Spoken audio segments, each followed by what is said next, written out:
आज से 1400 साल पहले, कितने साल पहले? 1400 साल पहले की बात हो रही है, जो आज साइंस साबित कर रही है।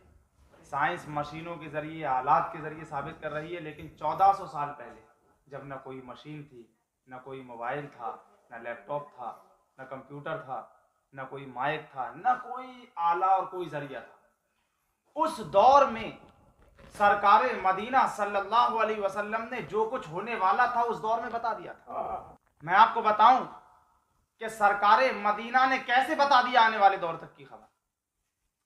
सरकार ने फरमाया था, आज आप इस बात को घर में ट्राई करके देख लें। हुजूर ने फरमाया था, एक जमाना ऐसा है। ये बात कब कही थी? 1400 साल पहले। वो क्या बात थी? हुजूर ने फरमाया, एक जमाना ऐसा आएगा कि जवान लड़की अपने घर में हुकूमत करेगी। मतलब क्या हुआ कि जवान लड़की जब घर में जवान हो जाएगी तो माँ की एक न चलने देगी। जवान बेटी अगर ये कहेगी आज गोश्त बनेगा तो सर गोश्त बनेगा। अगर वो कहेगी आज सब्जी बनेगी, ठीक है सब्जी बन जाएगी। वो कहेगी आज दाल बनेगी तो ठीक है सर आज दाल बन जाएगी। माँ की एक नहीं चलेगी जब जवान लड़की। आज ऐसा होता है या नहीं होता? बताइए, लौंडी चलाती हैं। एक बात और फरमाई थी, आज साइंस ने जिस चीज को इजाद किया है ये सब हुजूर ने बता दिया था। मैं आपको बताऊं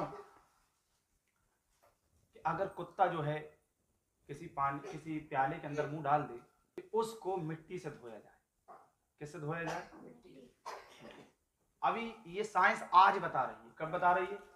आज। लेकिन 1400 साल पहले नबी करीम ने क्या फरमाया था? हमारे आका ने, अरे जरा देखो तो उनका इल्मे गैब, कि गैब की खबर पहले से दे रहे हैं। उस दौर में सरकार ने क्या कहा कि अगर कुत्ता किसी बर्तन में मुंह डाल दे तो उस प्याले को 3 या 7 मरतबा मिट्टी से धोना।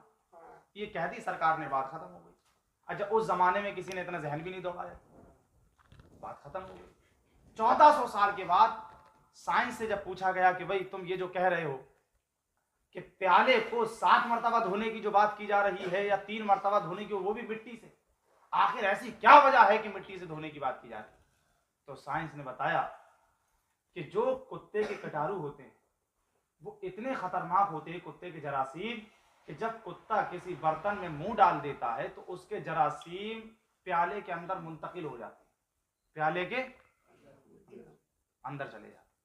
और साइंस ने बताया कि अगर उन कीटाणुओं को बाहर निकालना है तो उसका सिर्फ एक ही जरिया है और वो है मिट्टी से धोया जाए। ये बात साइंस ने आज बताई, लेकिन 1400 साल पहले किसने बताई थी? आका ने बताई थी। पता चला कि जो सरकार ने फरमा दिया वो होकर रहना है। उन्होंने ये कह दिया कि ये जन्नती है तो वो जन्नती है, जिसको ये कह दिया ये दोज़खी है वो दोज़खी है। अबू बकर से ये कहा कि तुम जन्नती हो, अबू बकर जन्नती हैं। उमर से ये कहा, उमर जन्नती हैं, उमर जन्नती हैं।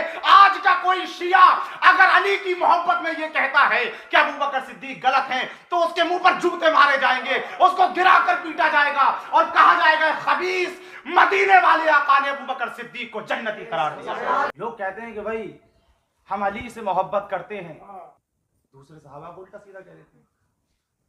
अरे भाई तुम अली की मोहब्बत में ये बताओ, तुम क्या मुस्तफा से ज्यादा अली से मोहब्बत करते हो? मुस्तफा ने भी तो अली से मोहब्बत की थी, लेकिन इसके बाद भी अली से मोहब्बत मुस्तफा कर रहे हैं। लेकिन अबू बकर सिद्दीक का मकाम क्या बता रहे हैं? अबू बकर सिद्दीक का मकाम यह है कि जब सरकार को लोगों ने घेर लिया, जो कुफ्फार थे, जब सरकार ने उनको दीन की दावत पेश की और ये कहा कि मेरा कलमा पढ़ लो, तो उन कुफ्फार ने कैद लगाई। क्या कैद लगाई? कि जो सरकार को पकड़ लेगा या उनका सर ले आएगा काट कर, उसको लाल ऊंट दिए जाएंगे। कौन से ऊंट दिए जाएंगे? सुर्ख ऊंट दिए जाएंगे। अरब के अंदर सुर्ख ऊंट बहुत कीमती हुआ करते थे, बहुत ज्यादा कीमती माने जाते थे अरब के अंदर। ठीक है, बात समझ में आ रही है? तो ये कैद लगाई कि जो सरकार का सर काट के ले आएगा उसको सुर्ख ऊंट दिए जाएंगे। अच्छा, उस दौर में शराब का भी एक बड़ा दौर रहा था और कहा कि वो जितना जाम पिएगा, जितनी शराब चाहेगा उसको शराब भी दी जाएगी, लेकिन शर्त ये है कि सरकार का सर काट के ले आए। एक साहब चले, लेकिन उनको पता नहीं था कि टक्कर किससे ले रहे। मैं इसीलिए कहता हूं कि किसी दीनदार से टक्कर न लो, वरना नस्लें खत्म हो जाएंगी। नस्लें खत्म हो जाती हैं दीनदार से टक्कर लेने वाले की। अब क्या हुआ, रिवायत सुनिए, हमारे पास रवायत है पूरी। ये शख्स चला कि सरकार को रपटाऊं, पीछा करूं, तो क्या कहा? एक साहब चले कि चलो सरकार का सर काट लाएंगे, 100 ऊँट मिल जाएंगे सोने के, वो सुर्ख ऊँट मिल जाएंगे। ये साहब चले, अपने घोड़े पर सवार हुए, जैसे ही चले सरकार का पीछा करने के लिए, घोड़ा जमीन में धंस गया। घोड़ा जमीन में धंस गया। अरे तू किससे टक्कर ले रहा है? तुझे मालूम नहीं है इस आका की शान ये है कि ये जब अल्लाह का दीदार करने के लिए जाता है तो जिब्रील बीच में रुक जाते हैं। अल्लाह से दीदार करने अगर कोई जात जाती है तो मदीने वाले आता है। बात समझ में आई? जिब्रील भी रुक गए सिदरा पर के आका में आगे नहीं जा सकता, मेरे पर जल जाएंगे। लेकिन हमारे आका की शान देखो कि उनको कोई नहीं रोक रहा है सीधा अल्लाह से बात करने के लिए। ये बात तो मूसा अलैहि सलाम ने भी कही थी कि अल्लाह मुझे अपना दीदार करा दे, अरिनी मुझे अपना जलवा दिखा दे। अल्लाह ने कहा तुम मुझे नहीं दे सकते, लन तरानी मुझे हरगिज नहीं देख सकते। मुझे देखना चाह रहे हो, मुझे हरगिज नहीं देख पाओगे। मूसा अलैहि सलाम ने बहुत ख्वाहिश की कि अल्लाह दिखा दे। कहा फिर पहाड़ की तरफ देख लो एक नजर, पहाड़ की तरफ देख लो एक नजर। मैं अपनी तजल्ली पहाड़ पर करता हूं, देख के देखो। जब एक झलक अल्लाह के जलवे की, एक झलक उसकी तजल्ली की एक झलक जब पहाड़ पर पड़ी तो पहाड़ सुरबा बन गया।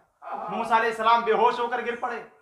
मूसा अलैहि सलाम अल्लाह की तजल्ली देख न सके, लेकिन कुर्बान जाइए हमारे आका पर ऐसी आंखें अल्लाह तबारक व तआला ने आपको अता की थी कि मेराज की रात अल्लाह का दीदार करते रहे और वापस आ गए पल के। तो अब क्या हुआ? ये साहब हुजूर का पीछा करने के लिए चले, लेकिन कहते हैं ना शिकार करने जा रहे थे, खुद शिकार हो गए। चले, पीछा किया सरकार का। जब पीछा करने चले, सरकार का जैसे ही पीछा करने चले, घोड़ा जमीन पे धंस गया, फंस गए। अब अरे तुम किससे टक्कर ले रहे हो? उससे कि जिसकी हुकूमत अल्लाह तबारक व तआला ने जमीन पर ही नहीं फरिश्तों में भी जिसकी हुकूमत रखी है, जिसकी शान ये है कि कयामत के दिन जिसको कहेंगे उसी को बख्शा जाएगा, जो उनका होगा उसी को बख्शा जाएगा, जो उनसे मोहब्बत करेगा उसी को बख्शा जाएगा। बात समझ में आ रही?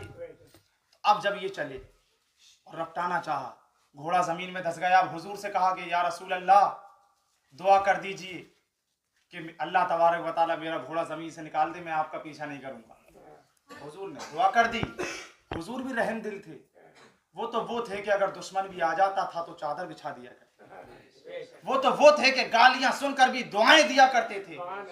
ये सरकार की तालीम है कि दुश्मन के साथ भी बुरा सलूक नहीं किया। अब क्या हुआ? ये साहब आए, इन्होंने कहा कि हुजूर दुआ कर दीजिए घोड़ा निकल जाए, अब पीछा नहीं करूंगा। हुजूर ने दुआ कर दी, घोड़ा निकल गया। अब इन्होंने सोचा घोड़ा तो निकल चुका है, फिर पीछा करके देख लो 100 ऊँट हत्ते चढ़ जाएंगे। फिर आगे बढ़े, फिर घोड़ा जमीन में धंस गया। फिर दुआ की कि हुजूर, अर्ज की कि हुजूर दुआ कर दीजिए घोड़ा निकल जाए, माफी चाहता हूं, अब पीछा नहीं करूंगा। हुजूर ने फिर दुआ कर दी, घोड़ा फिर वापस आ गया, जमीन से बाहर हो गया। फिर पीछा करने की कोशिश की, क्योंकि 100 ऊँट दिमाग में चल रहे थे। 100 ऊँट कहाँ चल रहे थे? इसी को लिए कहते हैं जब दिल गंदा हो जाए और नियत, तो आदमी 100 अहद करके भी तोड़ता है। और वो क्या करता है, कभी इस पे तोहमत लगा दी, उस पे तोहमत लगा दी, कभी अबू बकर सिद्दीक को गाली दे रहा है, कभी उमर को गाली दे रहा है। अरे अबू बकर सिद्दीक का मकाम क्या है? मैं पहला ये वाकया पूरा कर लूं। तो हुजूर ने फिर जो है दुआ कर दी, फिर घोड़ा धंसा तो फिर दुआ कर दी। आखिर में इसने हुजूर से माफी मांगी और कहा या रसूल अल्लाह कलमा पढ़ा दीजिए। शिकार करने आया था लेकिन खुद शिकार हो गया, कलमा पढ़ के मुसलमान हो गया और इस्लाम का झंडा लहराता हुआ वापस चला। अब जरा देखिए कि सरकार की बारगाह ये है कि अगर कोई बुरी नीयत से भी आए तो टाला नहीं जाता है। जब आया था तो इस्लाम वाला नहीं था, किरदार मुस्तफा ने उस शख्स को मुसलमान करके वापस कर दिया। ये है सरकार की शान। कुछ शिया किस्म के लोग पैदा हो रहे हैं और जब मुहर्रम का महीना आता है काले कपड़े पहन लिए और अली अली अली अली। अरे हम भी अली से ज्यादा बहुत ज्यादा मोहब्बत करते हैं, हमसे ज्यादा तुम क्या करोगे यार? हमसे ज्यादा तुम क्या अली से मोहब्बत कर पाओगे? हम उनको दामादे रसूल मान रहे हैं, हम उनको ये मान रहे हैं कि जब अली की गोद में हुजूर सो रहे थे, असर का वक्त था, सूरज डूब गया, अली की नमाज कज़ा हो गई। अली ने क्या कहा कि हुजूर मेरी नमाज चली गई।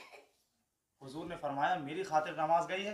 हुजूर ने इशारा किया, सूरज वापस आ गया। तो हम तो अली का इतना बड़ा मर्तबा, हम तो ये कहते हैं कि वो इल्म का दरवाजा है, तुम हमसे ज्यादा अली से मोहब्बत करोगे। लेकिन हम आपको बताएं कि हुजूर भी अली से बहुत मोहब्बत करते थे, इसमें कोई शक नहीं है। लेकिन आप अगर किसी एक सहाबी की मोहब्बत में इतने घुस जाएं कि दूसरे सहाबी को गाली दें, ये आपको किसने हक दे दिया भाई?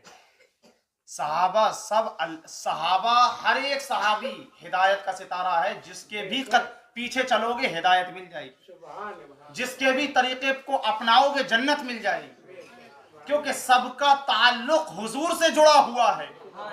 जिस सहाबी से ताल्लुक जोड़ोगे गोया के हुजूर से ताल्लुक जोड़ोगे। हर सहाबी हुजूर को प्यारा है।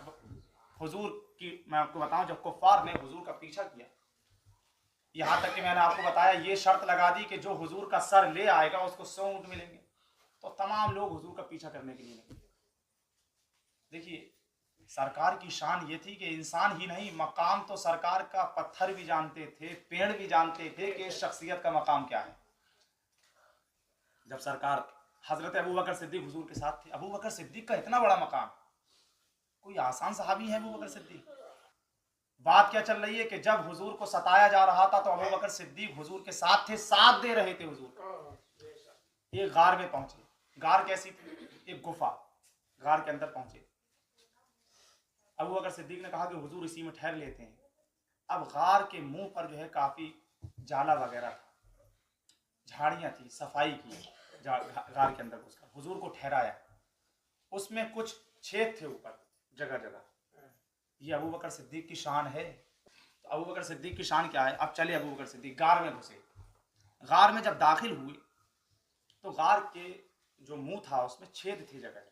अबू बकर सिद्दीक ने अपना अमामा, पगड़ी, उसको फाड़ा। इमामे को फाड़ने के बाद जो सुराख थे उनको बंद कर दिया। अब देखिए सरकार को जब कुफ्फार उनका पीछा कर रहे थे तो हुजूर जब गार में छुप गए, अब गार का मुंह तो खुला रह गया, तो मकड़ी ने जाला तान दिया।